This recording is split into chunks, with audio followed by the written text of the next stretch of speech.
Saktong pagpatak ng alas 5 ng umaga ay nagising ang binatilyong si Anthony. Hinanap niya kagad ang nakatatandang kapatid na babae. At gaya ng palaging nangyayari, ay nauna na naman itong bumangon at sigurado niyang naroroon na naman ito sa kusina, naghahanda ng kanilang kakainin para sa umagahan. Tinupi na muna ni Anthony ang pinaghigaan bago diretsyong pumunta ng kusina. Ang aga niyo na namang gumising, ate. Agad na naibaling ni Celine ang tingin sa kapatid. Tipid siya dito ngumiti bago sumagot. Sanay na kasi talaga akong gumising ng maaga, bunso eh. Mas inaagahan ko nga lang ngayon kasi may pupuntahan ako. Malambing niyang sabi. Inakay niya pa ito para maupo sa bangkong gawa sa kawayan. Saan po? Inosente nitong tanong. Medyo may kalayuan din yung lugar bago dun makarating pero malaki kasi ang sasahurin ko ron sakaling matanggap ako sa trabaho. Hinagod niya sa likod si Anthony at marahan itong kinintila ng halik sa noo. Ipagdasal natin na sana matanggap ako para naman mapag-ulam ko na kayo ng masasarap. Kung hindi kasi itlog ay tuyo lang ang nakakayanan ko. Isa pa, kailangan ko pang pag-ipunan ng para sa edukasyon ninyo ni Kuya Ethan mo. Ayokong matulad kayo sa akin na elementary lang ang inabot. Gusto kong may marating kayo. Muli niyang hinagkan sa noo ang bunsong kapatid. Kailangan niyang magbaka sakaling muli sa paghahanap ng trabaho dahil hindi na sumasapat ang kinikita niya sa paglalako ng mga kakanin at paglalabada. Lumalaki na ang gastusin ng dalawa niyang kapatid kaya kailangang makakuha na siya ng trabaho na may malaking sweldo. Wala naman na kasi silang ibang aasahan dahil maaga silang iniwan ng mga magulang na nasawi sa nangyaring landslide sa kanilang lugar. Mabigat, malungkot, at mahirap ang pagtagumpayan ng bawat araw. Pero anong magagawa niya kung iyon talagang kapalaran nila? Nasa sa kanila na lang kung paano nilang babaguhin ang takbo ng kanilang kapalaran. Matatanggap ka, ate. Sure ko yan. Ani Ethan nakapapasok lang sa loob ng bahay. May bitbit itong dalawang balde ng tubig. May kalayuan din ang pinag-iigiban, kaya kailangang agahan lagi ang pag-iipon ng tubig. Lalo't marami silang kumukuha ng tubig sa balong nasa dulo ng kanilang barangay. Matamis na ngiti ang tanging tugon ni Celine. Taimtim na lang siyang nagdarasal na sana nga ay makuha siya sa trabahong papasukan. Saglit pa silang nagkwentuhan. Bawat umaga'y pinag-uusapan nila ang pangarap nila Anthony at Ethan. Gusto ni Anthony na maging guro, habang si Ethan naman ay gustong maging doktor. Samantalang ang pangarap ni Celine ay maging matagumpay ang mga kapatid niya. Nangako si Celine na tutuparin nilang tatlong pangarap nila, basta't magsikap lamang at huwag kalilimutang magdasal palagi. Sabay-sabay silang nag-agahan at nang matapos ay nag-asikaso na si Celine sa pagpunta niya sa lungsod. Ibinili na lang muna ni Celine sa kapitbahay ang mga kapatid bago tuluyang umalis. Ano, tara na? Malawak ang nakapaskil ng ngiti sa labi ng kaibigan ni Celine na si Ara. Ito ang nag-aya sa kanya na mag-apply bilang katulong sa mansyon ng mga Monterazas. Mga bata pa lang ay hindi na sila napaghihiwalay. Halos pareho lang ang kapalaran nila dahil tulad ni Celine ay wala na ring mga magulang si Ara. Kaya't ito na lang din ang tumataguyod sa mga kapatid. Kanina pa nga kitang hinihintay eh. Bakit ang tagal mo? Akala ko mamumuti ng mga mata ko dito sa kakaintay sa'yo. Sermon niya rito. Ang usapan kasi nila ay alas 6 sila nga alis. Pero alas 7:30 na itong sumipot. Marami ng tricycle driver ang humihinto para alokin si Celine ng sakay. Pero dahil wala pa si Ara ay panay siyang tanggi rito.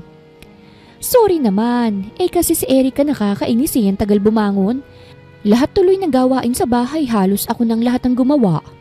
Nangungunsuming paliwanag nito. O siya, tara na. Parahin mo na yung paparating na tricycle. Utos niya na lamang kay Ara. Kamot ulo na lang siya nitong sinunod. Pagdating doon ay hindi naman sila nahirapang makapasok sa malaking mansyon. Sila na lang yata ang huli mag-a-apply dahil wala na silang ibang makitang aplikante bukod sa kanilang dalawa. Tapos na kayang pa-interview nung sa Mrs. Monterasas? Mahinang tanong ni Celine kay Ara. Ewan, pero pinapasok pa naman tayo ng guard, kaya baka naman hindi pa. Sana naman wala pa silang nakukuha. Dagdag niya. Sana nga.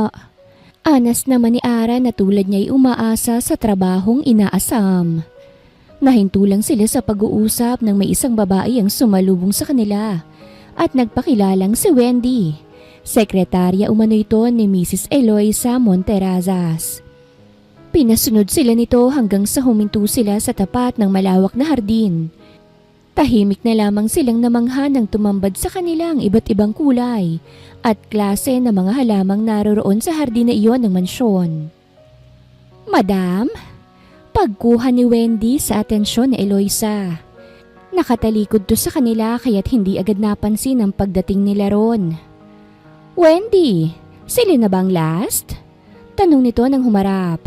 Wala kay Wendy ang atensyon ng sopistikadang ginang dahil nakatuon ang paris ng mga mata nito sa dalawang dalagang kaharap, partikular kay Celine.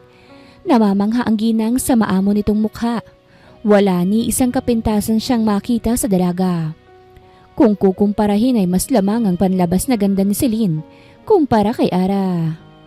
Opo, madam, sagot ni Wendy.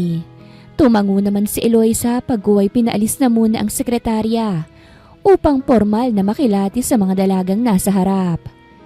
Magandang umaga po. Nahihiyang bati ng dalawa. Magandang umaga rin naman sa inyo. Maupo kayo. Alok nito. Agad namang kumilos ang dalawa at matamang nakinig sa lahat ng sinasabi sa kanila. Tanggap na po ba kami, ma'am? Hindi makatiis na tanong ni Ara. Dahil panay na ito bilin ng mga gagawin nila. Mayumi itong ngumiti. Bakit? Ayaw nyo ba? Ay naku, hindi po ma'am. Gustong gusto po namin. Agad na sagot ni Celine. Good. Pwede na kayong mag-umpisa bukas. Saad nitong nagpaningning sa mata ng dalawa. Halos magtatalon sila sa sobrang saya. Dahil sa wakas ay sila na ang nakuha para sa trabaho. Mas lalo pa silang natuwa nang iabot sa kanila ni Mrs. Monterrazas ang kalahati ng sasahurin nila para sa buwan ito nang may maiwan umano sila sa mga kapatid. Abot langit naman ang pasasalamat nila bago umalis. Mangiyak-ngiyak pa sila habang nagpapasalamat sa napapangiti na lamang na si Eloisa. Pagka-uwi sa kanilang mga bahay, ay walang pagdadalawang isip nilang ikinuwento sa mga kapatid na natanggap na sila sa trabaho. At nun din ay inayos sa nila mga gamit na dadalhin. Para bukas ay gagayak na lang sila. Nang gabing yun ay nakakain sila ng masarap na ulam. Tuwang-tuwa sila Anthony at Ethan dahil sa wakas, natikman na nila ang sikat na sikat sa kanilang barangay na inihaw na hita ng manok. Pagkatapos kumain, ay sila Ethan at Anthony na ang nagpresentang maglinis at maghugas sa mga pinagkainan. Matapos sa mga gawain ay inasikaso na rin ng magkapatid ang mga assignments na ibinigay sa kanila ng kani-kanilang mga guro. Kinabukasan ay hindi lamang si Celine ang naunang bumangon. Sabay-sabay silang nagising dahil sinadya ni Anthony na mag-alarm para matulungan nila ang kanilang ate sa mga gawaing bahay. Natatawa na lang ang dalaga dahil wala siya halos ginawa. Pinaupo lamang siya ng mga kapatid. Sabi nila ay magmimistulang Reyna siya ngayon. Mag-iingat ha, aayusin ang pag-aaral. Kumakaway na bilin ni Celine sa mga kapatid. Magkasabay na lumingon ng dalawa sa kanya at sabay pang ngumiti. Yes, Our Majesty! Chorus na sabi ng dalawang ikinangiti na lamang ni Celine. Bago tuluyang umalis ay inayos na muna ni Celine ang mga kailangang ayusin. Namalengke na rin siya ng stocks para sa mga kapatid. At ang tirang pera ay kay Ethan niya na pinagkatiwala. Malaki ang tiwala niya kay Ethan na hindi nito pababayaan si Anthony. Paalam na muna. Mahina niyang sabi habang nakatanaw sa bahay nilang magkakapatid. Kasalukuyan niyang hinihintay si Ara dahil sabay silang babalik sa mansyon ng mga Monterrazas. Kamusta naman bang pagpapaalam mo kay Ethan at Anthony? Usisa ni Ara sa kanya. Kasalukuyan ng binabaybay ng tricycle na sinasakyan nilang daan papunta sa mansyon ng mga Monterrazas. Maayos naman, medyo nakakalungkot sa part ko kasi syempre, Nasanay na akong paghahandaan sila ng pagkain. Ay, buti ka pa matitino ang mga kapatid mo. Malungkot nitong naibaling ang tingin sa malayo. Ano bang nangyari?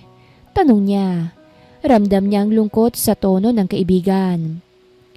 Hindi ni Erica magawang i-appreciate ang lahat ng efforts ko bilang ate niya. Malungkot nitong sabi. Hayaan mo na lang muna. Pasasaan ba't maiintindihan din niya ang lahat ng sakripisyong ginagawa mo. Mabigyan mo lang siya ng magandang buhay. Bata pa kasi siya kaya ganon. Intindihin mo na lang. Pagpapagaan niya sa loob nito. Malungkot na ngiti lamang ang umukit sa labi ni Ara. Hanggang sa hindi nila namalayang nasa tapat na pala sila ng gate ng mansyon. Tara na! Aya niya rito. Tango naman ang naging tugon sa kanya ni Ara. Siya na lamang ang kumatok sa malaking gate pagkababa nila ng tricycle. At maya-maya lamang ay pinagbuksan na rin sila ng guwardya. Diretso kagad silang pumasok sa malaking bahay. Nasabit na ituro naman ng ni Mrs. Monterasa sa kanila ang lahat ng gagawin nila. Kaya't hindi na naging mahirap ang paghahanda nila ron. Tulog pa si Mrs. Monterasas nang silipin nila ito sa silid nito. Inayos na lang muna nila ang mga gamit sa ibinigay sa kanilang silid ng mabait na ginang bago sila pumunta sa malawak na kusina. Simpleng agahan lang naman ang mga gustong pagkain ni Eloisa, kaya't hindi nahirapan ng dalawa. Sa mga high-tech na gamit lang, medyo nangapang dalawang dalaga. Dahil iyon pa lang naman ang unang beses na gagamit sila. Pero dahil may mga instructions naman, ay nagawa pa rin nila ng maayos ang trabaho. Nilinisan na lang muna nila ang mga nagamit sa pagluluto bago nila ginising ang kanilang madam. Bilin din kasi nito na tsaka na lang ito gigisingin kapag nakahanda ng pagkain sa hapag. Kanina pa ba kayo? Malambing ang tono ng boses ni Eloisa nang tanungin ng dalawa. Nasa hapag na ito at paunti-unting sinisimsim ang kapeng tinimpla ni Celine. Medyo po, si Celine ang sumagot. Ganun ba? Naku, medyo napahaba yata ang tulog ko ngayon. Marami kasi akong tinapos na trabaho. Kinulit ko pang anak ko na umuwi na lang dito sa atin nang ma-handle niya na ang mga negosyong iniwan sa kanya ng kanyang ama. Bakit po? Nasaan po bang anak niyo, madam? Usisa ni Ara. Pinaanyayahan muna sila ni Eloisa na maupo at sabayan ito sa pagkain ng agahan bago sumagot. Nasa Italia, may clothing business siya doon.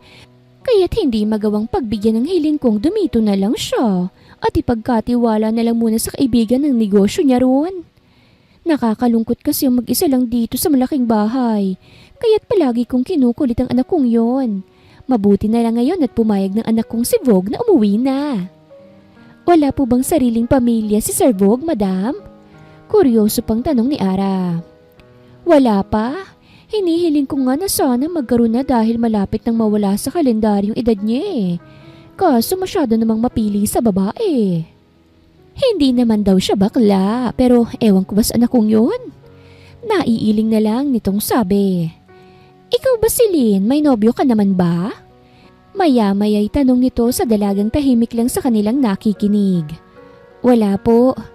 Tipid niyang sagot. Bakit naman? Wala pong pumapasa sa standards niya, madam. Singit ni Ara. Siniko naman to ni Celine dahil hindi naman totoong mataas ang standards niya pagdating sa isang lalaki. Sadyang wala pa lang talaga sa isip niya ang pagpasok sa pakikipagrelasyon dahil prioridad niya ang mga kapatid niya. Makahulugang ngiti lamang ang sumilay sa labi ni Eloisa. May kung anong kapilyuhan ang tumatakbo sa isipan nito. Na sana'y mangyari dahil siyang magiging masayang ina sa balat ng lupa once na mangyari ang pangarap niya para sa kanyang anak kapag nakauwi na ito ng bansa. Sa kabilang banda, ay abala ang binatang si Vogue sa pagpaperma ng ilang mga importanteng dokumento na merong babae ang basta nalang pumasok sa kanyang opisina at parang linta na basta nalang ding kumapit sa kanya. Get your dirty hands off me! Malamig niyang sabi sa babae. Malinaw ang naging usapan nila na once na matapos ang maiinit na larong pinagsasaluhan nila, ay hindi na ito muli pang lilitaw at magpapakita sa kanya. Vogue! I love you! Desperadang pagtatapat nito. That's bullshit! Inis niyang singhal dito at buong lakas na tinanggal ang pagkakayapos nito sa kanya. Nataranta naman ang babae at umiling-iling na humarap sa kanya. I can't bear to end whatever we have. I love you, Vogue. I truly love you. You're the first and only man who has ever captured my heart. Please learn to love me back. I can't handle being without you. Halos maglumuhod na ang babae sa harap niya. Huwag niya lang itong ipagtabuyan tulad ng ibang mga babae na dumaan lamang saglit sa buhay niya. Pinagkikis-kis pa nito ang mga palad, kasabay na pagpatak ng malalaking butil ng luha nito. Mariing napapikit si Vogue dahil nagkalat na ang eyeliner ng babae. Huminga muna siya ng malalim bago muling buksan ang bibig. You know exactly what happened between us was just a game, Kiara. Don't act desperate. I don't like you, and never will. Leave now before I ever forgot you're a woman. Have some self-respect, please. Don't force yourself on someone who doesn't want you. Bagaman mahinahon ay naroroon ng diin na mas lalong nagpadurog sa puso ng babae. Don't do this to me, please. Doon ay tutuluyang lumuhod. Brittany! Malakas niyang tawag sa sekretarya. Sir? Halos mamutla si Brittany nang sumalubong sa kanyang matalim na tingin ni Sir Vogue. Sir, nagpumilit po kasi siyang pumasok. Pinigilan ko po pero ayaw pong papigil dahil gusto niya raw po talaga kayo makausap eh. Nangangatal na paliwanag nito sa kanya. Alisin mo na nga ang babaeng yan rito. Tumawag ka ng security kung kinakailangan. Sa'yo ko lahat ipagagawa ang lahat ng trabaho ko rito kapag hindi mo nagawang alisin ang babaeng yan dito. Dumagundong ang boses niya sa galit. Yes sir, yes sir. Ma'am, let's go. Sinubukan ni Brittany na patayuin at akayin palabas si Kiara pero ayaw nito. I'll kill you if you ever try to touch me again. Mariing banta ni Kiara kay Brittany. Tumawag ka na ng security. Madilim ang mukhang utos ni Vogue sa sekretaryang namumutla na. Bagaman natatarantay, nagawa pa rin ni Brittany na sundin ang utos sa kanya ng boss niya. Minuto lang ay naroroon agad sa loob ng opisina ang security ng kumpanya. At nang makita ang mga iyon ni Kiara, ay doon na tuluyang umukit ang pait sa mukha, lalo na sa mga mata nito. Tingin lamang ang ginawa ni Vogue sa kanyang mga security guard. Naintindihan naman agad ng dalawang lalaki ang ipinahihiwatig ng big boss nila, kaya't agad nang kumilos sa mga ito. Ma'am, please, don't make a scene here. Mahinahong pakiusap ng isang gwardya kay Kiara. No! Don't you dare touch me! Singhal ni Kiara sa isang security guard na lalaki. Get the hell out of here, Kiara! Napipikong sabat ni Vogue. Puno ng pait naman siyang binalingan ni Kiara. You're so shameless! After using me, you'll just toss me like a trash? I gave you everything. I tried my best because that's what you wanted. I gave up my family, choosing to be a fool for you. And this is how you repay me? You're a monster, a bastard, an asshole. I'll never forgive you. I will never will. Umiiyak nitong sabi bago kusang lumabas ng opisina. Pagod namang umupo sa swivel chair nitong binata ng tuluyang mawala sa kanyang paningin. Ang dalagang halos 2 gabi lamang niyang nakasama. Ikinampay niya ang kamay sa hangin para palabasin ng sekretarya. Wala na siyang lakas para pagalitan pa ito. Lock the door before you leave, Brittany. Don't do the same mistake you did earlier. Mariing utos niya na mabilis namang tinanguan ng dalaga. Nahilot niyang hindi oras ang sentido. Ayoko na. Ang gulo na masyado. Mahina niyang sabi. Hindi naman siguro ikakabawas ng pagkalalaki niya kapag tinantanan niya na ang nakagawian. Isinandal niya ang ulo sa swivel chair tsaka tiningnan ng oras sa suot na relos. 5:00 na pala ng hapon. Tapos na ang working hours sa kumpanya niya. Ni hindi niya man lang napansin ang oras sa pagiging abala niya sa trabaho. Lalo na dahil sa nangyari kanina. Gustuhin man niyang umakyat na sa penthouse ng kumpanya kung saan siya nagpapahinga, ay hindi naman po pwede pa dahil marami pa siyang kailangang tapusin. Hindi na kasi talaga siya nakahindi sa nanay niyang halos araw-araw na lang siyang kinukulit na umuwi. At asikasuhin niya ron ang naiwang mga negosyo ng kanyang ama. Kaya naman sanang i-handle yun ng kanyang ina. Ang kaso ay nagkakaedad na rin to. Hindi na ganun kasigasig kung kumilos. Kaya kahit na ayaw niya pa sanang umuwi ay no choice na siya. Dahil galit na talaga sa kanya ang kanyang ina. Maigi na rin siguro yun para maiwasan niya na mga babaeng hanggang ngayon ay humahabol pa rin sa kanya. Tumawag pang muli sa kanyang ina para ipaalalang nangako na siya rito na uuwi na siya ng Pilipinas. Ma'am, paulit-ulit na lang. Nakakarindi na po eh. Sambit niya sa napipikang tono. Eh bakit? Ako ba hindi na rin din nung iyak ka ng iyak dahil nagugutom ka at gusto mong dumede? Palatak ng nanay niyang nasa kabilang linya. Eto na naman po tayo. Sambit niya na lang. Ganun na lang kasi lagi ang senaryo nilang mag-ina. Umayos ka nga, Bog. May mga nababalitaan ako sa iyo dyan, ha? Puro pala kabalbalan sa mga babae ang inaatupag mo. Sige nga, sabihin mo nga sa akin kung saan kami ng papa mong nagkulang sa pagpapalaki at pagpapaalala sa iyo ng mga mali at tamang desisyon. Hindi man niya nakikita ang inay batid niyang namumula ng mukha nito sa galit. Bukas na bukas din ay mag-asikaso ka na sa pag-uwi mo rito. Subukan mong hindi magpakita at hahantingin kitang letse ka. Nailayo niya na lamang sa tenga ang cellphone. Nakabibingi sa lakas ng boses ang nanay niya. Para pa rin siyang bata kung masermo na nito. Naiiling niya na lang na ibinalik sa tenga ang hawak na cellphone. Uuwi ako, I promise. Bye mom, I love you. Pagod niyang sabi bago patayin ang tawag. Ngayon niya mas naramdaman ang matinding pagod. Tumawag pa ng tumawag sa kanyang ina pero hindi niya na ito sinagot pa. Tatalakan lang siya ulit nito kapag sinagot niyang muli ang isa sa mga tawag nito sa kanya. Bandang 7:00 nang tuluyan siyang matapos sa trabaho. Natawagan niya na ang kaibigang si Brian na siyang magmamaniobra ng kumpanya niya habang nasa Pilipinas pa siya.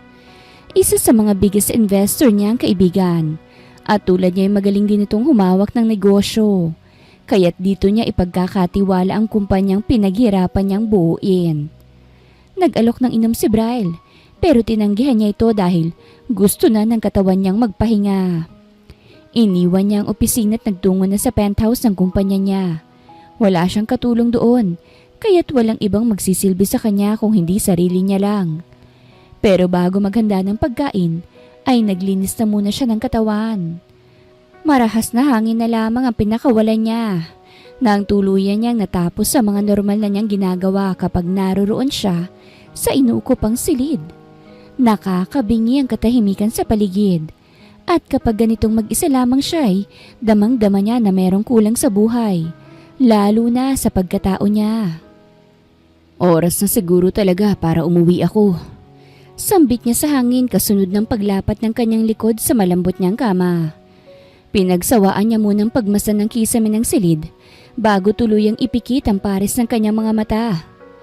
Sa kabilang banda, ay abalang magkaibigan sa pagpapalit ng mga kortina. Sinabi kasi sa kanya ng kanilang madam na uuwi na ang anak nito kaya't panay ang pagpapaganda nila sa mansyon. Guwapo sigurong anak ni madam ano? Nagpupunas na ngayon ng mga libro si Ana nang sabihin nito yon. Maging si Celine ay nagpupunas na rin dahil sa sobrang dami ng libro sa loob ng silid ng kanilang magiging senyorito. Tiyak na aabutin sila ng siyam-siyam kung hindi sila magtutulungang magkaibigan. Ewan, pero baka kasi sobrang ganda naman ni madam kaya paniguradong nagmanang anak niya rito. Wala ni katiting na interes sa tono niya nang sumagot. Papaano kung gwapo nga? Magkakagusto ka kaya sa anak ni madam? Panunokso nito sa kanya. Bakit naman ako magkakagusto doon? Trabaho ang sinadya ko rito. Hindi yung pag-ipag-ibig na yan kaya tigil-tigilan mo na ako. Giit niya na ikinakibit balikat na lang ng isa. Bilisan na lang natin ang paglilinis dahil maghahanda pa tayo ng hapunan.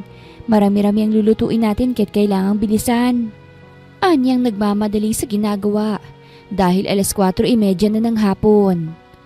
Tumango naman ang kaibigan niya at gaya niya ay binilisan na rin ito ang pagpupunas. Malawak ang silid ni Vogue kaya hindi naging madali ang paglilinis nila doon. Dekada na rin umano mula nang huling ginamit ng binata ang kwarto. Kaya talagang kumapit ng alikabok sa ilang mga gamit na naroroon. Maselan pa umanong binata sa dumi. Kaya sinisigurado nilang malinis na malinis ang kwarto bago nila ito iwan. Ikaw na munang sumagot sa tawag, Ara. Utos si Celine dahil abala siya sa nilulutong kaldereta na nirequest sa kanya ni Eloisa. Paborito umano ito ng kaisa-isa nitong anak. Okay.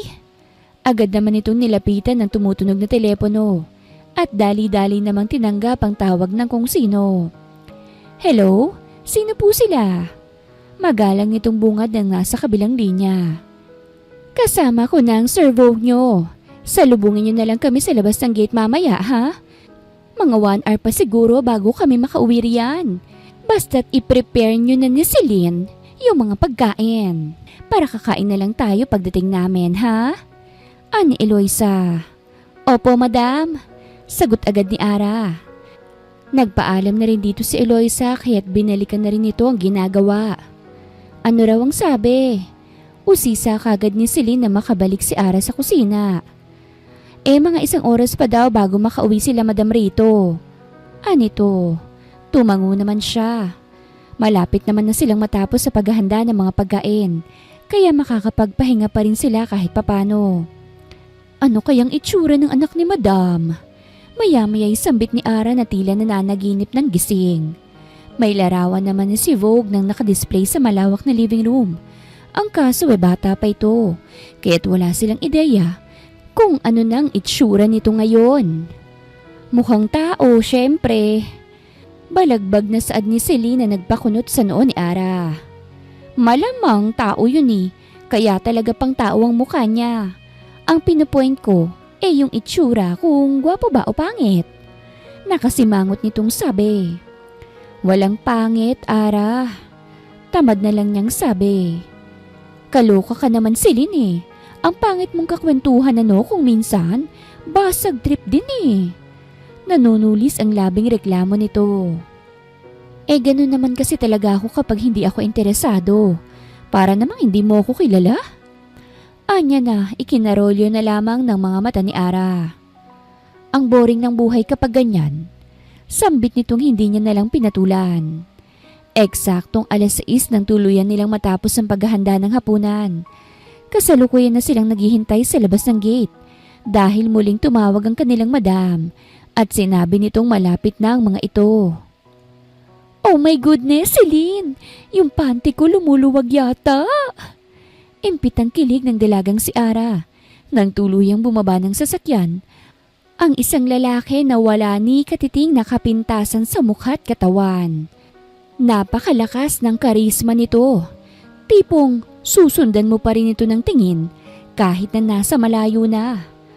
At ang lakas ng impact nito sa mga babae. Diyos ko, Ara, sasabunutan kita riyan.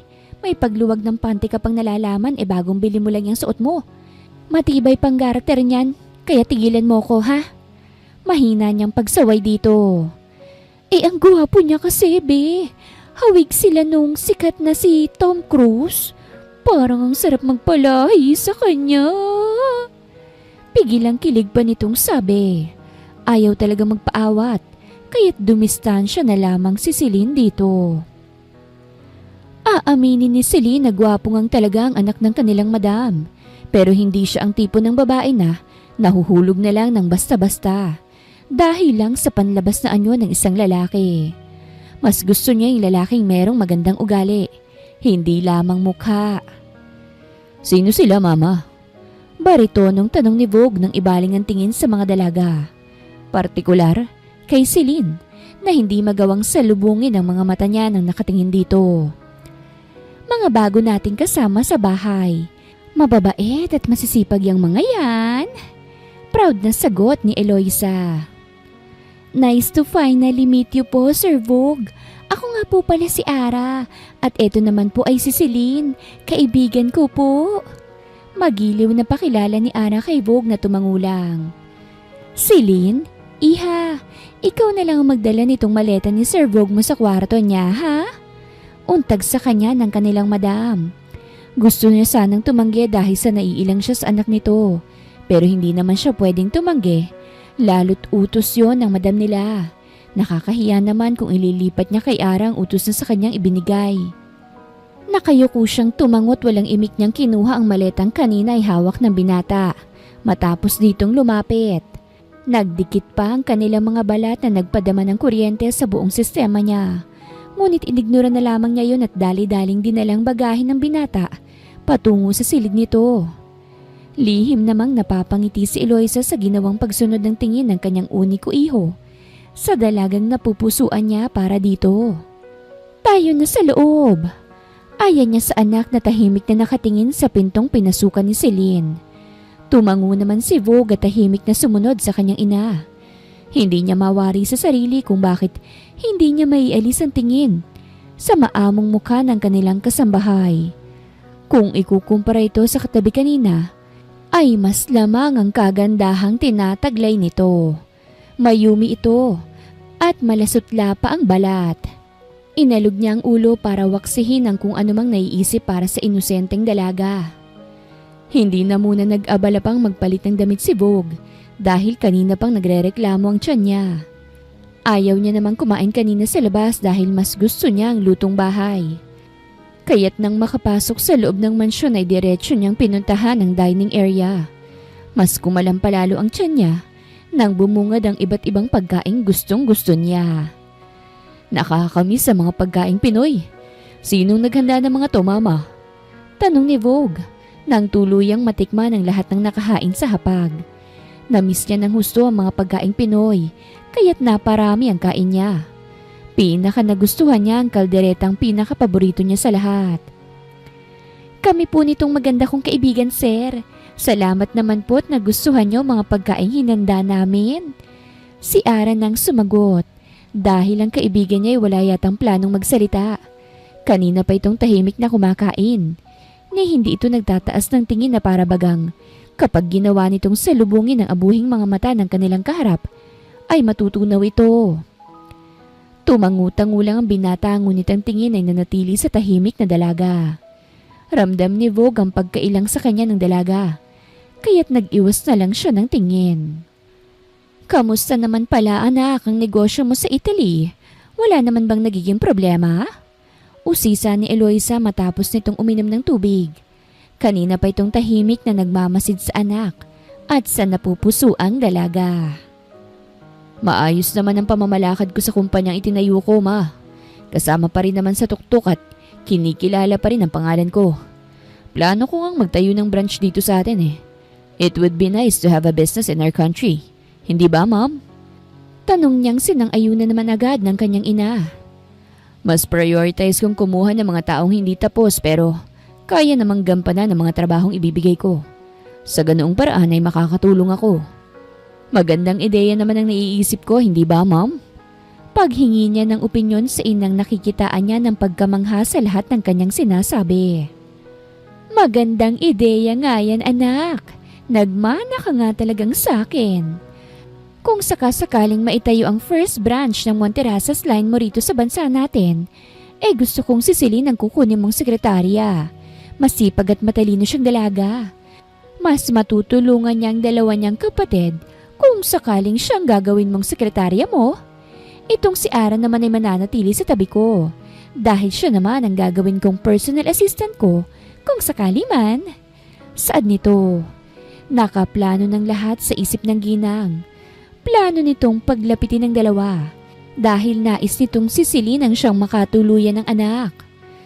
Sa dalawa kasi ay mas gusto niya talagang sisilin.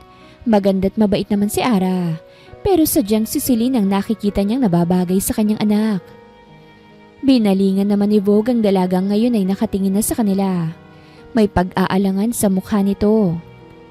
Gusto mo bang maging sekretarya ko, Celine? Kakayanin mo kaya? Makahulugang tanong nito dahil hindi naman maaaring gusto lang ng kanyang ina tapos ang dalaga ayaw naman. Wala po kasi akong alam sa mga ganyang trabaho, sir. Okay na po ako sa pagiging kasambahay. Nakakatulong po ng sobra ang buwan ng sahod namin dito. Hindi naman po sa pag-iinarte pero Para po sa akin merong mas deserving para po sa posisyong yan. Hindi po bagay ang ganyang trabaho sa akin Elementary graduate lang po ako. Anya, hindi niya ikinahihiya ang sarili. Nagiging matapat lamang siya. Natututunan naman ng lahat kung gugustuhin mong talaga, iha. Subukan mo lang. Pamimilit pa ng ginang. Napakamot naman sa ulo ang dalaga. Grab the opportunity, friend. Bulong sa kanya ng kaibigan. Halata ang suporta sa boses nito. Makakapag-isip ka pa naman dahil hindi naman instant ang pagpapatayo ng branch dito sa atin. Seryosong anya sa dalaga. Sa estilo ng pagkausap niya rito ay para bang nakikipag-negotiate lamang siya. Sige po. Salamat po sa oportunidad na ibinibigay ninyo. Mariin niyang nakagat ang ibabang labi dahil sa pagkautal. Bakit ba kailangan niyang laging mautal kapag nasa harap ito? Nakakainis dahil apektado siya sa malagkit na tingin sa kanya ng binata. Tipid naman na tumango si Vogue bago tumayo. Tapos na nitong ubusin ang kinakain. Aalis lang muna ako, ma'am. Dadalawin ko lang ang bagong bukas na bar ni Edmond. Baka umagahin na ako kaya matulog na po kayo. Paalam niya sa ina. Tinawagan kasi siya ng pinsan na dalawin niya man lang ang pinaghirapan nitong negosyo kapag nakauwi na siya. Nangako siyang darating ngunit kailangang latagan siya nito ng masasarap na inumin. Basta't magtira ka ng para sa sarili mo, ha? Anang kanyang ina. I will, sagot niya. Humalik muna siya sa pisngi ng ina bago tapunan ng tingin si Celine. Magpahinga na rin kayo pagkatapos nyo rito. Anya, pero ang tingin ay nasa iisang babae lang, kay Celine. Opo, chorus na sagot ng dalawa. Umakyat lang muna sa kwarto si Vogue para kunin ang isa sa mga susi ng sasakyan niya. Ayaw niya nang abalahin pa ang family driver nila dahil batid niyang uumagahin siya sa bar ng pinsan. Bago tuloy ang tahakin ng daan patungo sa kinaroroonan ni Edmond, ay tinawagan niya na muna ito para alamin ng eksaktong lokasyon kung saan nakatayo ang bar na palagi nitong ipinagmamalaki sa kanya. Aba, ang gwapo kong pinsan, nagpakita na. Akala ko talaga nagbibiro ka lang Yumakap sa kanyang pinsan pagkababa niya pa lang ng sasakyan. Tinapik rin itong likod niya na ginawa niya rin naman sa likod nito. Kamusta naman ang buhay bilyonaryo sa ibang bansa, Tanong nito matapos kumala sa kanya. Maayos naman. Tipid niyang sagot na ikinangisi ng pinsan niya. Maraming babae sa loob. Alika na nang makapag-enjoy ka naman. Pilyo nitong sabi. Graduate na ako dyan. Ang gusto ko lang, uminom. Kaya yung pinangako mo iharap mo na sa akin. Seryosong turan niyang ikinagulat ng isa. Ngunit sinunod naman agad ang sinasabi niya. Magandang araw mga viewers! Ang kwentong ito ay hatid ng Love Series TV. Salamat sa pakikinig! Dinala siya ng pinsan sa VIP room kung saan sila lamang ang naroroon. Ngunit bago sila makapasok sa malaking silid, ay ilang babae pa ang kinakailangan niyang sungitan para lamang tantanan siya ng mga ito. Head turner naman kasing talaga ang katulad niya. Napakalakas pa ng dating kaya't maraming dalagang nagpapakita agad ng motibo. Kay lalagkit rin ng tingin ng mga ito sa kanya. Nakakatawa yung itsura ng mga babaeng kumakapit sa'yo kanina. Mukhang anumang oras handang lamunin niyang dambuhalang nakatago sa loob ng pants mo. Natatawa na lang nitong sabi. Romolyo lamang ang mga mata ni Vogue sinabi niyo ni Edmond. Asikasuhin mo na yung mga customer mo. Anya rito. Nais niyang mapag-isa kaya niya pinapaalis ang pinsan. Nagtatampo naman kunyari na binalingan siya nito. Hindi mo ba ako gustong makasama? Nakakasama ka naman ng loob, pinsan. Parang wala tayong pinagsamahan Tampu-tampuhang wika nitong ikinakunot ng noon ng binata. Enough with your drama. Marami kang customer na kailangang asikasuhin. Anya tinungga ang baso na may lamang whiskey. Napabuntong hininga na lamang si Edmond dahil marami naman talaga siyang kailangang asikasuhin. O siya, basta bago ka umalis bayaran mo yung iniinom mo Walang libre-libre. Barya lang naman ang 50,000 sa'yo kaya i-check mo na lang, okay? Kumindat to sa kanya kaya't ang iniinom niya ay naibuga niya. Gusto niyang basagin ang mukha ng pinsan dahil kinilabutan siya sa pagkindat nito sa kanya. Sira ulo! Pinandilatan niya ito. Tatawa-tawa namang lumabas ang VIP room si Edmond. Binibiro lang naman siya nito. Iiling-iling na muling tumungga ng alak si Vogue nang tuluyang mawala sa kanyang paningin ng siraulong si Edmond. Nakakaisang bote na siya nang sumandal siya sa likod ng inuupo ang sofa. Pinagkrus na niya ang binti ng sumagi sa isip ang maamong mukha ng kanyang kasambahay na si Celine. Wala sa sariling gumuhit ang interesadong ngiti sa kanyang labi. Nakagat niya rin ang ibaba ng labi niya nang maalala ang manipis na labi ng dalaga. Natural din ang pamumula ng mga labi nito. Sinuklay niya ang buhok gamit ang kanyang mga daliri bago muling nagsali ng alak. Bandang 12:00 na ng gabi nang maisipan ng umuwi ni Vogue. Wala nang laman ang mga bote ng alak na dala sa kanya ni Edmond. Paglabas ng VIP room ay kaagad siyang sinalubong ng isang babae na kita ng kaluluwa dahil sa nipis ng pulang dress na suot nito. Kailangan mo ba ng magpapainit sa gabi mo ngayon? Pwede ako.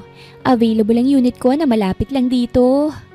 Nangaakit nitong sabi. Pinadausdus pa nito ang isang kamay sa malalapad niyang dibdib. Oo, kailangan ko. Pero hindi sa babaeng katulad mo na mukhang nalawayan na ng iba't ibang lalaki. Sariwa ang gusto ko at hindi yung pabulok na. Pagkasabi nun ay nilagpasan niya na ang babae. Wala siyang panahon para sa mga babaeng naroroon dahil nasa iisang babae lang nakatuon ang kanyang isipan. Okupado ni Celine ang isipan niya. Hindi mawala-wala ang imahe nito sa kanya. Ngayon lang siya nasabik ng husto sa isang babae. At mukhang ngayong gabi rin mismo ay magkakasala siya sa babae. Samantala, napabalikwas naman ang bangon ng naalimpungatan na dalaga nang marinig ang ugong ng sasakyan sa labas. Tiyak niyang ang kanyang Sir Vogue iyon, kaya't dali-dali siyang lumabas sa inuukupang silid para pagbuksan ng binatang amo. Ni hindi niya napansing wala siyang suot na panloob sa ilalim ng pantulog niyang suot. Mukhang marami po kayong nainom, Sir Vogue. Mahinang sambit niya nang mapagbuksan ng binatang namumungay ang malamlam nitong mga mata. Amoy na amoy niya rin ang aroma ng alak na humahalo sa mabango nitong hininga. Marami nga akong nainom pero hindi ako lasing. Nga pala, bakit gising ka pa? Namamaos ang boses na tanong ni Vogue sa ngayoy kinakabahang dalaga. Batid niyang kinakabahan ito dahil hindi niya naman mahuli-huli ang pares ng mga mata nito. Nabasa na lamang ng dilang labi nang dumako sa malulusog nitong dibdib ang kanyang mga mata. Nanuyot biglang lalamunan niya. Ramdam niyang pagkailang nito pero hindi niya magawang ilihis ang tingin sa parting yon ng katawan ng kaharap. Ang perpekto ng hulma na yon na sasakto lang sa malalapad niyang mga kamay. Nagising lang po ako bigla sa inyong pagdating. Nakayukong sagot ni Celine kay Vogue. Napasinghap na lamang ang dalaga. Nang hawakan ni Vogue ang baba niya at pinagpantay ang kanilang mga tingin. Mabilis pa sa 12:00 ang nangyaring pagtambol ng malakas ng puso niya nang mapang-akit itong ngumiti sa kanya. Para bang bigla siyang pinana ni Cupido ng tuluyan niyang masilayan ng nakakapanghina ng tuhod nitong kagwapuhan.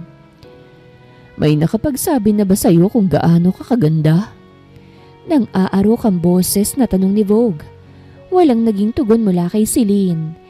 Pinagmasdan lamang nito ang pares ng nanlalamlam niyang mga mata. Napakaganda mong babae, Celine. Nakakahibang ka. Nahihibang ako sa iyo, Celine. Dagdag pa ni Vogue. Habang dahan-dahang pinapadausdos ang kamay sa makinis na pisngi ng dalaga. Gustong sitahin ni Celine si Vogue dahil nagiging mapangahas na ang kamay nito sa kanya. Pero sadyang taksil ang katawan niya dahil kahit na anong hiyaw ng isipan niya, ay hindi siya nagagawang sundin ang katawan niyang nagugustuhan ang maiinit na haplos na iginagawad nito sa kanya. Akin ka na lang, Celine. Akin. Anas ni Vogue bago kabigin ng dalaga at walang paalam itong hinagkan sa labi. Sir Vogue, lasing po kayo. Sa wakas ay nagawang itulak ni Celine si Vogue. Pero talagang walang plano ang pangahas na lalaki na tantanan siya. Siniil niya ito ng halik at Binuhat hanggang sa marating nila ang kwarto nito. "Vogue, tumigil ka!" Ramdam niyang pagdausdos ng ilang butil ng kanyang luha nang dumaga nito sa kanya at walang kahirap-hirap na pinunit ang manipis niyang pantulog. "Vogue!" Tili niya nang damhin nito ang isang pisngi ng kanyang dibdib. Nakakapaso ang init ng katawan nito. Para siyang nakukuryente habang humahaplos sa kung saan-saan ang isang pares ng mapangahas nitong palad. "Shh! Hindi naman ako magiging marahas, Celine. Hayaan mo lang ako." Bulong sa kanya ni Vogue bago muling angkinin ng kanyang labi. Nakakaliyo ang estilo ng ginagawang paghalik sa kanya ng lalaki. Para siyang dinadala nito sa ibang dimensyon na tanging sila lang ang naroroon. Tanging pag-igig at pagsinghap na lang ang nagagawa ni Celine sa tuwing dadamhin ng labi at daliri ni Vogue ang masiselang parte ng katawan niya. Halos manginig siya nang walang kahirap-hirap nitong pinalabas ang katas niya. Halos sipain niya si Vogue dahil imbis na tigilan na nga siya, ay mas idiniin pa nito ang sarili sa gitnang bahagi ng mga binti niya. At kung mahahaba nga lang ang mga kuko niya, ay baka kanina pang nagdurugo ang likod nito. Bigla kasi siya nitong pinasok, ni walang paabiso. Ramdam na ramdam niyang pagkapunit ng parting yon ng katawan niya. Naiiyak na rin siya dahil sa sobrang sakit ng una niyang naranasan sa lalaking hindi niya asawa o nobyo man lamang. Napupuno ng takot ang puso niya habang ipinauubaya ang sarili kay Vogue. Natatakot siyang magbunga ang kapangahasan nito sa kanya. Hindi pa siya handa sa ganoong responsibilidad. Lalo't may mga kapatid siyang sa kanya lamang umaasa. Madaling araw na nang tuluyan siyang tantanan ni Vogue. Hindi talaga ito tumigil hanggat hindi nauubos ang lahat ng katas nito. Mahimbing na nakatulog ang lalaki. Samantalang siya, sinasariling hapdi na dulot ng una niyang karanasan. Saglit niyang binalingan ng mahimbing ng natutulog na binata. Wala siyang nararamdamang galit o pagkamuhi dahil sa ginawa nito. Dahil aminin man niya sa hindi ay, ginusto na rin niya na may mangyari sa kanila. Marahas na hangin ang pinakawala niya ng tuluyang pasyahin na lisanin na ang silid nito habang maaga pa. Bagaman hirap sa pagtayo lalo na ang paghakbang ay pinilit niyang makaalis sa silid ni Vogue. Ayaw niyang may iba pang makakita sa kanila. Maingat niyang pinulot isa-isa ang nagkasira-sira niyang saplot nang sa wakas ay makakuha ng damit sa closet ni Vogue. Hindi naman kasi siya pwedeng lumabas ng walang kahit na anong saplot sa katawan. Kaya't kahit na ayaw niya sanang makialam sa gamit ng binata, ay nakialam pa rin siya. Tsaka lang siya nakahinga ng maluwag nang makabalik sa inuukupang silid nang walang nakakapansin sa kanya. Pagkapasok pa lang sa kwarto, ay diretsyo na kagad siyang pumasok sa banyo. Hindi niya kayang tiisin ang nanlalagkit na katawan. "Ano nang mangyayari ngayon, Celine? Basta ka na lang kasing bubuka ka tapos ngayon magsisisi ka. Buti sana kung nobyo mong lalaking yon kaso hindi. Kaya liamado siya sa inyong dalawa." Pagkausap niya sa sarili habang nakaharap sa maliit na salaming naroroon sa loob ng banyo. Ang kaso, kahit na ano pang pansisisi niya sa sarili, ay baliwala rin dahil nangyari na ang nangyari. Naisuko niya ng bataan sa lalaking ngayon lang naman niya nakilala. Sunod-sunod siyang nagpakawala ng hangin bago tuluyang tapusin ang pagligo. Naghalungkat pa muna siya ng maiinom na gamot na maaaring makatulong para maibsan ang pananakit ng buo niyang katawan bago tuyuin ang basang buhok. Maya-maya pa'y sinubok niya ng matulog nang makapagpahinga naman siya kahit konti. Nang tumunog ang cellphone niya na nakapatong sa ibabaw ng lamesang nasa tabi ng kanyang kama. Mabigat man ang katawan ay kinuha niya pa rin ang cellphone para tanggapin ang tawag ng kung sino man. Malungkot na lamang siyang napangiti nang makitang nakarehistrong pangalan sa screen ng cellphone niya. "Hello?" Sinikap niyang pasiglahin ang boses para hindi sa kanya makahalata ang mga kapatid. "Hello ate, kamusta ka na po riyan? Pasensya na napatawag kami ha. Namimiss ka na kasi namin itong si Bunso eh. Hindi kami makatulog ng maayos kagabi. At ngayon nga maaga kaming nagising." Magiliw na bungad sa kanya ng kapatid na si Ethan. Sinigundohan naman agad to ni Anthony kaya't ang luhang pinipigilan niya ay tuluyan ng bumagsak. Tulad kasi ng mga ito ay namimiss niya na rin sila. Humugot muna siya ng hangin bago nagsalita. Maayos naman si ate rito. Mabubuti ang mga amo namin ng ate Ara nyo. Namimiss na nga rin kayo ni ate. Sobrang miss ko na kayo. Kumusta nga pala dyan habang wala ako? Ang pag-aaral nyo, kamusta rin? Sinikap niyang pasiglahin ang boses dahil hindi niya nais na mahalata siya ng kanyang mga kapatid. Tiyak niya kasing mag-aalala ang mga ito kapag narinig na malungkot ang boses niya. Wala pong kaproblema sa pag-aaral namin, ate. Pinag-iigihan po namin para po sa'yo. Hindi po ako pinababayaan ni Kuya Ethan dito. Kung ano po yung pag-aalaga nyo sa akin, ganun din ang ginagawa ni Kuya sa akin. Sige na ate, magpahinga ka na po. Dahil alam namin ni Kuya na pagod ka sa trabaho mo dyan. Ingat ka palagi ate ah. Mahal ka namin. Bulalas na sagot ni Anthony. Napangiti naman tuloy si Celine matapos marinig ang lahat ng katagang yon mula sa bibig ng mahal nilang bunso. Kahit papano, naibsan ang pangungulila niya para sa mga ito. O sige, kayo rin matulog na ha, dahil maaga pa naman. Mahal na mahal rin kayo ni ate. Tandaan yung kaya ni ate ginagawa ang lahat ng ito ay para sa inyo. Mag-iingat kayo palagi ah. Opo, master naming maganda. Sabay na sabi ng magkapatid. Napangiti siyang muli hanggang sa tapusin na nila ang usapan.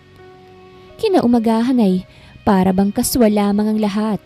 Tila ba walang nangyari sa pagitan nila Vogue at Celine, kaya't lihim na nasasaktan ng dalaga. Matamlay man ang katawan niya ay sinisikap niya pa ring umaktong normal. Ipinakita niyang masigla siya kahit na ang totoo ay para bang nadudurog na ang puso niya. Malamig kasi ang mga tinging ipinupukol sa kanya ng binata. Tila ba ipinahihiwatig nito na wala lang dito ang nangyari sa kanila. Kaya't upang makaiwas ay inaabala niya na lamang ang sarili sa pagtatrabaho. Celine, may tao sa labas. Ikaw na munang magbukas dito dahil dugyot pang itsura ko. Maliligo lang muna ako saglit ha. Saad ni Ara nang lapitan siya nito. Pinasadahan niya naman ang tingin ng kaibigan. Medyo madungis nga ang itsura nito. Sa hardin kasi ito pumwesto kaya't kinapitan ng putik at tubig sa katawan. O sige, sagot niya tsaka ito doon iniwan. Inayos niya na muna ang sarili bago pagbuksan ng kung sino mang panauhin. Sino pong kailangan nila? Sinisikap niyang ngumiti sa magandang babae na nasa harapan ng mapagbuksan niya ito. Napakaganda ng babae na batid niyang iba ang lahi dahil mukha itong foreigner. Walang-wala siya kung ikukumpara sa malamodelong posture nito. Pero hindi man lang siya nito ginantihan ng ngiti. Bagkus ay tinarayan pa siya nito. I'm looking for Vogue. Where is he? Malditang tanong nito sa kanya. Wala si Sir Vogue. Umalis siya kanina pa. Nasa Pilipinas naman sila kaya't walang dahilan para makipag-Inglesan siya sa kaharap. What? Kunot ang noong bulalas nito. He's not here. Sagot niya na lang para maintindihan na siya nito. Susugod-sugod kasi hindi naman pala marunong umintindi ng Tagalog. Siya patuloy itong mag-a-adjust. Tell him that his girlfriend is here and we're expecting our first child. Nagmamataas nitong utos na ikinatigil ng pag-ikot ng mundo niya. Parang bomba sa pandinig niya ang mga sinabi ng babae. Akma pa lang sana siyang magsasalita nang pigilan siya ni Eloisa na hindi niya namalayang nasa likod na pala niya. Did I heard it right? That you and my son are expecting a child? Usisa ni Luisa. Hindi maipintang mukha nito ngayon dahil hindi nito magawang paniwalaan ang mga sinasabi ng babae. Yes, you heard it correctly. Vogue and I are expecting our first child. But the sad part is, he left me. He broke up with me before I ever found out that I was pregnant. Kunwari malungkot nitong pagkukwento. Pero hindi talaga yun tumatalab kay Eloisa na malakas ang radar sa mga taong gumagawa lamang ng kwento. I'm Vogue's mother. That means I should feel joy and excitement and the news of my son's child. But once you delivered your story, I felt nothing. There's nothing in here. Turo nito sa dibdib na ikinalunok ni Kiara. I know my son. He wouldn't recklessly leave evidence with a woman he know I'd never accept. Prove to me that Vogue is truly the father of the child you're carrying. Naghahamong saad ni Eloisa na ikinaputla naman ni Kiara dahil hindi naman ito magagawang patunayan ng mga sinabi dahil lahat yon ay puros kasinungalingan lamang. The truth is, I'm not pregnant. I can't prove it. There's no child. Nanginginig ang boses na pag-amin nito. I just love him so much. I became desperate because of him. Please, help me get him back. I can't live without him. I'll die if I can't have him back. Pagmamakaawa nito. Napasinghap na lamang si Celine nang bigyan ng mag-asawang sampal ni Eloisa, ang nahihibang ng dalaga. What you feel isn't love. It's selfishness. What do you think my son is? A thing that you can demand from me? Nag-aapoy sa galit nitong sabi, ngunit walang naging tugon ng natauhang dalaga. Umalis ka na habang kaya ko pang pigilan ng sarili ko na kaladkarin ka palabas ng village. Idinuro ni Eloisa ang gate, kaya kahit Tagalog ang ginamit na salita ay nakuha yon ng dalaga. I'm so sorry. Nakayuko itong umatras hanggang sa tuluyan ng umalis. Bakit ba may mga babaeng ganon? Naiiling na lamang si Eloisa habang isinasara ang gate. Ayos ka lang ba, iha? Baling nito sa kanya. Balisa siyang tumango. Isipin mo na lang na parang walang nangyari. Sige na, bumalik ka na sa loob ha. Magpahinga ka dahil alam kong pagod ka. Makahulog ang saad nitong nagbigay ka ba kay Celine. Kumindat pa ito kaya't doon niya tuluyang nakumpirma ang hinala. It's okay, naiintindihan ko. Tsaka gusto kita para sa anak ko. Hinaplos siya nito sa ulo at matamis siyang initian. Pero madam, lasing lamang po si Sir Vogue. Isa pong pagkakamali ang nangyari sa pagitan namin. Nahihiya niyang sabi. Lasing man ang anak kong yon o hindi, ay alam kong alam niya pa rin kung anong ginagawa niya. Pero kung nahihiya o naiilang ka, ay pwede kitang tulungan na umalis para maiwasan siya. Suwestyon ito. Po, hindi niya maintindihan kung bakit ito nasasabi ng ginang. Nasasalamin ko na kasi ang mga mangyayari once na umalis ka rito ngayon din mismo. Muli ay kumindat ito, kaya't doon na siya tuluyang naguluhan. Ipaliliwanag ko na lang sa'yo kapag nadala na kita ron, ha? Saan naman po? Basta. Inakay na siya nito papasok sa loob. Hindi na lamang siya nagtangkapang magtanong. Nagpatianod na lang siya hanggang sa tuluyan siya nitong dalhin doon sa lugar na sinasabi nito. Pero bago pa sila umalis, ay ibinili ni Eloisa kay Ara na huwag sasabihin kay Vogue kung saan nito dadalhin si Celine. Bagaman nagtatakay, sumang-ayon na lamang si Ara sa lahat ng bilin sa kanya ni Eloisa. Nakita kitang lumabas na iika-ika. Paninimula ni Eloisa. Kasalukuyan silang nakaupo sa mahabang sofa na sinimulan nito ang pagkukwento. Hindi ko naman suportado ang ginawa sa iyo ng anak ko. Dahil kahit saang anggulo mo tingnan ay mali pa rin ang ginawa niya sa iyo. At kaya din kita inilayo ay dahil alam kong nasasaktan ka na matapos ng nangyari ay parang wala lang sa anak ko. Pero wag ka mag-alala, iha. Dahil pananagutan niya ang ginawa niya sa iyo. Hindi niyo naman po kailangan gawin to, madam. Mahina niyang sabat. No! Hindi ako makapapayag. Basta't ako nang bahala. At yung mga kapatid mo, ako na rin ang bahala sa kanila. Matutupad ang lahat ng pangarap mo para sa kanila. Basta't magstay ka lang dito hanggat hindi ka nahahanap ng siraulo kong anak. Don't stress yourself, okay? Huwag na rin mag-isip pa ng kung ano-ano dahil ako nang bahala. Matamis itong ngumiti sa kanya nang kunin ang kamay nito at marahang pinisil. Kinakabahan man ay sumabay pa rin siya sa agos hanggang sa tuluyan na itong magpaalam at tuluyan na siyang iwang mag-isa. Samantala, halos malibot na ni Vogue ang mansyon sa paghahanap kay Celine. Ngunit ni anino nito ay hindi niya makita. Where's Celine? Tanong ni Vogue kay Ara na kasalukuyang naghahanda ng hapunan. Itinigil naman muna saglit ng dalaga ang ginagawa para maharap ang among lalaki. Malay ko po, naglaho na nga lang bigla eh. Ni hindi sa akin nagsabi kung saan siya pupunta. Basta, nagising na lang ako na wala na yung mga gamit niya sa cabinet. Ewan ko kung anong dahilan ng kaibigan kong yun kung bakit siya umalis. Pero sure ako na malalim ang dahilan ng pag-alis niya rito. Dahil ba sa nangyari? Mahinang tanong ni Vogue sa sarili. Ano yon, sir? Usisa naman ni Ara na hindi narinig ang ibinulong ni Vogue. None of your business. Masungit niyang sabi tsaka doon iniwan si Ara. Ay, ang syala magsungit ha? Naiiling na lang na sabi ni Ara, tsaka binalikan ng ginagawa. Sunod na pinuntahan ni Vogue ay ang kanyang ina dahil sigurado niyang nagpaalam dito si Celine. Oh, Vogue, anong masamang hangin ang nagdala sa'yo rito? Agad na naibaling ni Eloisa ang tingin sa anak na basta na lang pumasok sa kanyang kwarto. Batid naman niya kung bakit siya nito sinadya, pero wala siyang planong sabihin ang lokasyon ng pinagdalahan niya sa dalaga. Where is she? Diretsahang tanong ni Vogue. Who? Kunwari walang ideyang tanong naman ni Eloisa sa anak. Alam kong alam mo kung sinong tinutukoy ko, mama. Sorry, iho, pero wala akong ideya sa mga sinasabi mo. Naiiling nitong sabi. Nahilot tuloy ni Vogue ang sentido. Si Celine, nasan na siya?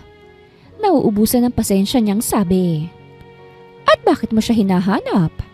Tanong ng ina niyang hindi siya magawang sagutin. Hindi niya nga ba ito hinahanap? Bakit ba siya sobrang interesado na malaman kung nasan ngayon ang dalaga?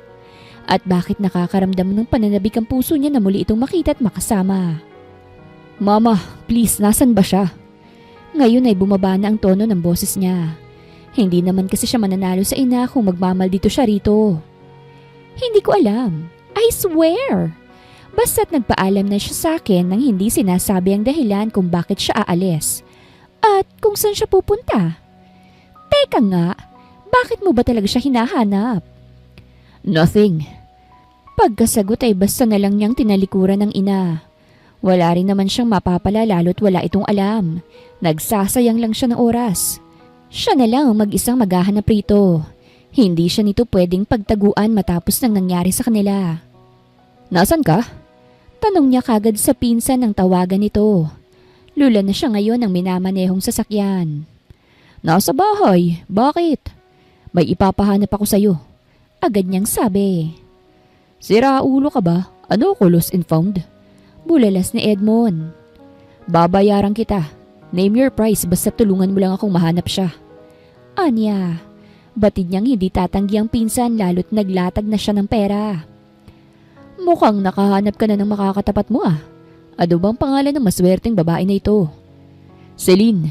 Agad niyang sagot. Celine ano? Complete name pwede? Bakas ang iritasyon sa tono nito. Dahil hindi niya kinokompleto ang kabuuan ng pangalan ng dalaga. I don't know her full name. Para namang Vogue naman. Magpapahanap ka na lang ng tao tapos pangalan lang ang alam mo. Sa tingin mo mahahanap ko siya gayong maraming Celine sa mundong to? Bulalas nito. 5 million, may kasama pang unit at sasakyan. Just find her for me. Deal! Agad na sabi ng kausap. Rumolyo na lang ang mga mata niya matapos putulin ang linya. Malaki ang tiwala niya na magagawang hanapin ni Edmond ang dalagang hindi niya na nakita nang magising siya kinaumagahan. Matapos ng mainit na pagsasalo ng mga katawan nila, once na mahanap niyang dalaga, ay hindi niya na ito pakakawalan pa. Hindi man sigurado sa nararamdaman ngunit batid niyang si Celine na ang gusto niyang makasama. Dito niya nakita ang future na hindi niya nagawang makita sa iba. Isang buwan mahigit ang nangyaring paghahanap nila Edmond at Vogue kay Celine. Pero magpahanggang ngayon ay hindi pa rin nila ito natatagpuan. Mga kapatid lang nito ang nahanap nila. At gaya nila, hindi rin alam nila Ethan at Anthony kung nasaan ang ate nila. Nagsusunog ka na naman ng atay mo. Kailan mo ba titigilan yan, ha? Isang gabi ay isita ni Eloisa sa anak. Gabi-gabi na kasi itong umiinom. Simula nang mawala ang dalaga sa buhay nito. It's all my fault. Ako ang may kasalanan kung bakit siya umalis. Lasing na sabi ng binata. Tutungga sana itong muli ng agawin ni Eloisa ang bote ng alak. Tama na yan. Lasing ka na. Magpahinga ka na. Gusto ko siyang makita, Mom. I want her in my life. Parang batang saad ni Vogue. Naawa man sa kalagayan ng anak ay hindi maitago ni Eloisa ang galak sa dibdib niya dahil nagtatagumpay siya sa plano. Ako na ngang tutulong sa iyo na mahanap siya. Pangakong mahahanap ko siya para sa iyo, iho. Just promise me one thing. What? Halos pabulong ng saad ni Vogue. Huwag mo siyang sasaktan. She deserved to be loved. Seryosong saad naman ni Eloisa. Malungkot na napangiti ang binata. Mahal ko na siya, Mama. Hindi ko po alam kung kailan at kung papaano. Basta't nagising na lang ako na nangungulila na sa kanya. My heart beat so fast the first time I saw her. Biglang tumigil ang pag-ikot ng mundo ko nang magtagpo ang mga mata namin sa unang pagkakataon. Hindi lang atensyon kong nakuha niya kung hindi, pati ito. Turo niya sa dibdib na nagpangiti sa kanyang ina. Akma sanang muling magsasalita si Eloisa nang tumunog ang cellphone ni Vogue na nasa bulsa. Anong balita? Tanong agad ni Vogue sa kabilang linya matapos sagutin ang tawag sa kanya ng pinsang si Edmond. Ihanda mo na yung pambayad mo, dear cousin, dahil nahanap ko na siya. Proud nitong sabi. Saan? Bigla ay nawala ang tama ng alak sa kanya. Napatayo rin siya na ikinagulat ng ina. Isesend ko sa iyo ang eksaktong lokasyon. Basta yung bayad mo, wag mo kalilimutan ha. Hindi niya na ito pinatapos pa sa pagsasalita. Tumakbo na siya patungo sa silid upang kunin ang susi ng sasakyan. Iho, sandali! Saan ka ba pupunta? Agad namang sumunod sa kanya ang ina nang simulan niya ng buhayin ang makina ng sasakyan. Kay Celine, Mama! Excited niyang tugon. Teka! Alam mo na kung nasan siya? Gulat nitong tanong na mabilis naman niyang tinanguan. O siya, basta't mag-iingat ka ha? Pahabol ng kanyang ina sa kanya nang paandirin niya na ang sasakyan. 16 na oras din ang ibinyahe ni Vogue bago tuluyang marating ang lokasyon na sinend sa kanya ni Edmond. Marahas siyang bumuga ng hangin bago simulang katukin ang pinto ng bahay. Walang gate ang 2-story house, kaya't madali lang sa kanyang makalapit sa harap ng pinto nito. Sandali lang! Rinig niyang sabi ng babaeng pinangungulilaan niya ng lubos. Gumuhit ang ngiti sa kanyang labi at nagsimulang tumambol ng malakas ang puso niya. Binalot siya ng sobrang pananabik. Sinong hindi na naituloy ng dalaga ang sasabihin nang bumungad sa kanya ang mukha ng lalaking siyang dahilan kung bakit napadpad siya sa lugar kung nasan siya ngayon. Celine! Galak ang namutawi sa puso ni Vogue nang muling masilayan ng dalaga. Akma niya na sana itong yayakapin ng umatras ito at kunot noong sinalubong ang nananabik niyang mga mata. Anong ginagawa mo rito? Ramdam niyang hinanakit sa tono ng dalaga na nagbigay kirot sa puso niya. Alam ko namang mali ang nagawa ko pero hindi ko kailanman pinagsisisihan yon. Matapat niyang pag-amin dito. Kita niya ang pagbabago ng ekspresyon ng maamo nitong mukha. Alam kong mahirap paniwalaan dahil sobrang bilis lang naman ng mga nangyari. Pero maniwala ka man sa akin o hindi, ay minahal kita ng ganun kadali. It was love at first meet. Minahal kita ng ganun kadali. Akala ko nga simpleng pangungulila lang pero noong halos mabaliw na ako sa kakahanap sa'yo, doon ko tuluyang napatunayan na malalim na palang talaga ang pag-ibig ko sa'yo. Mahal kita, Celine. At gusto kong makasama ka hanggang sa tumanda na tayong pareho. Mahal mo rin naman ako, hindi ba? Hindi. Sagot nito tsaka nagbaba ng tingin. Kung ganun liligawan kita hanggang sa magustuhan at mahalin mo na rin ako. Puno ng determinasyon niyang sabi. Paghihirapan kong sagot mo. Dagdag na pangako niya pa. Pakiramdam ni Celine ay nananaginip lamang siya. Wala siyang makapang salita. Pinagbasdan niya na lamang si Vogue. Ngunit kahit hindi na siya tumugon ay isinisigaw naman ang puso niya kung gaano niya itong kamahal. Sadyang ayaw lamang niyang biglain ang lahat, lalo't kilala sa pagiging babaero ang lalaking kaharap. Natatakot siyang matulad sa mga babaeng nasaktan lang dahil umibig dito.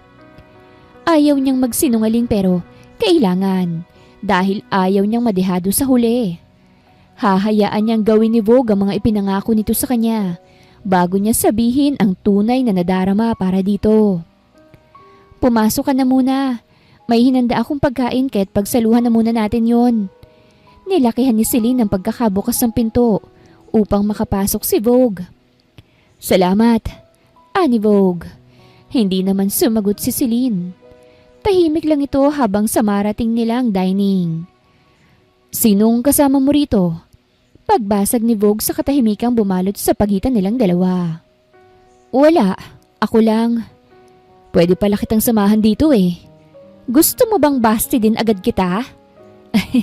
Nagbibiro lang naman. Kamot batok na saad ni Vogue. Mukhang mahihirapan siyang kunin ang puso nito. Pero baka naman pwedeng makituloy na muna hanggat wala pa akong nakukuhang bahay na malapit rito. Nagpapakyut niyang sabi. Bahala ka, buhay mo naman yan. Anitong nagpangiwi sa kanya. Ang sungit pala nito. Hindi kasi halata dahil ang amo masyado ng malaanghel nitong mukha. Tuluyan nilang natapos ang pagkain ng hapunan. Si Vogue nang nagpresentang maghugas at maglinis ng kusina. Hinayaan naman to ni Celine dahil pabor yun sa kanya. Inakala pa ng dalaga na nagbibiro lamang si Vogue sa sinabi nitong maghahanap ng bahay na malapit sa bahay na tinutuluyan niya. Hanggang sa bumungad na lang sa kanyang nakangiting binata na may dalang ulam.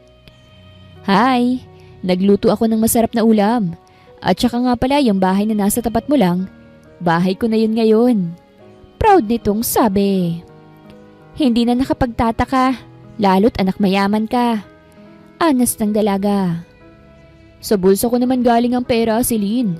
Mula nang tumuntong ako ng high school, hindi na ako umasa sa pera ng mga magulang ko. Nakilala ako without other people's help. Pumasok ako sa pagmumodelo, hanggang sa pasukin ko na rin ang pagdedesenyo at paggawa ng iba't ibang klase ng damit. Hanggang sa naipatayo ko ng sarili kong kumpanya sa ibang bansa. Kahit pa nga magkaroon pa tayo ng 100 anak kayang-kaya kong buhayin at pamanahan ng tagi-isang Ouch! Nasapo na lang ni Vogue ang noon ang pitikin yun ng dalaga. Inahin dapat ang nililigawan mo, hindi ako. Okay, I'm sorry. Hero, sana magustuhan mo.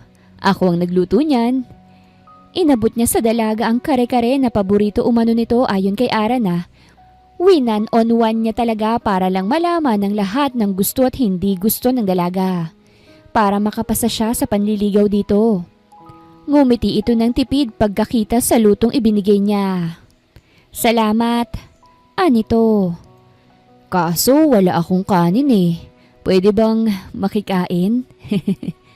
Natatawang anas ni Vogue nang tanggapin na ng dalaga ang ulam niyang dala. Katunayan ay may kanin naman talaga siya.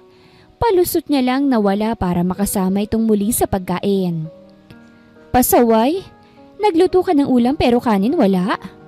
Naiiling ngunit natatawang wika ng dalaga. Alika na nga sa loob, sabay na tayong kumain, tutal naman libre ng ulam ko. Yes! Ani mo'y nanalo sa loto. Hindi tuloy ni Celine maiwasang matuwa lalo. At gaya nga ng palaging nangyayari kapag nakikikain si Vogue sa bahay ni Celine, ay ito nang naguhugas at naglilinis ng bahay. Halos araw-araw rin kung dumalaw si Vogue sa bahay ng dalaga. At bawat araw na iyon ay palagi siyang may handog na bulaklak at iba't ibang klase ng pagkain para sa dalaga. Hanggang sa isang araw habang nililinisan ni Vogue ang bahay ni Celine, ay nakakuha siya ng isang kit sa basurahan ng banyo. Dala ng kuryosidad ay tiningnan niya yon at doon ay bumungad sa kanya ang isang pregnancy test na merong 2 guhit. Successful ang pagpupunla ko! Magiging daddy na ako! Mangiyak-ngiyak sa tuwa niyang sabi. Magiging tatay na ako! Sigaw niya. Napababa naman ng hindi oras sa Celine sa ginawang pagsigaw ni Vogue.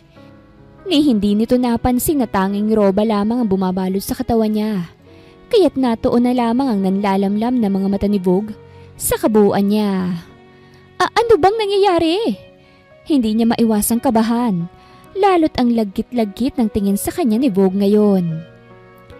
Magiging mga magulang na pala tayo. Ani Vogue, tsaka ipinakita sa dalaga ang piti na hawak. Namilog ang mga mata nito ngunit saglit lamang yon. Dahil napalitan ng pangingilag ang sunod nitong ekspresyon nang unti-unting lumalapit ito. Magre-react pa lang sana ito nang walang ano-ano ay sinakop ang umaawang nitong labi. Mahal kita, Celine. At masaya kung malaman na magkakaanak na tayo.